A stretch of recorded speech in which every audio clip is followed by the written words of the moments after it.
તો હું આજે સાંજે નીકળી ગયો ભુજ ગેરેજ તરફ. પછી હું ભુજ ગેરેજે પહોંચ્યો તો મેં જોયો 2 છકડાનું કામ ચાલુ હતું. પછી ગેરેજનો વ્યૂ લીધો. પછી હું થોડીક વાર આ બાઇક ઉપર બેઠો. પછી થોડીક વાર બેસીને હું અંદર ગયો અને અંદર છકડાનું કામ ચાલુ હતું તો હું બેસીને જોતો હતો.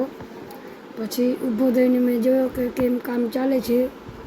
પછી ટાયર જોઈ શકતા હશો બહાર એને આ પટ્ટાનું કામ ચાલુ હતું અને આ પટ્ટા તૂટેલા એનામાંથી નીકળ્યા હતા અને પાછી આપણી સ્પ્રિંગ થઈ ગઈ ચાલુ ફિટ થવાની.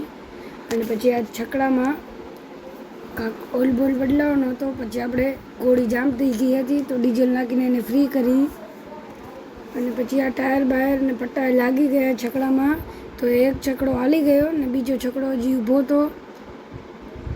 પછી હું પણ મારા ઘરે નીકળી ગયો. જો તમને વિડીયો ગમ્યો હોય તો લાઈક, ફોલો, શેર, સબસ્ક્રાઈબ અને કોમેન્ટ કરવાનું ભૂલતા નહીં.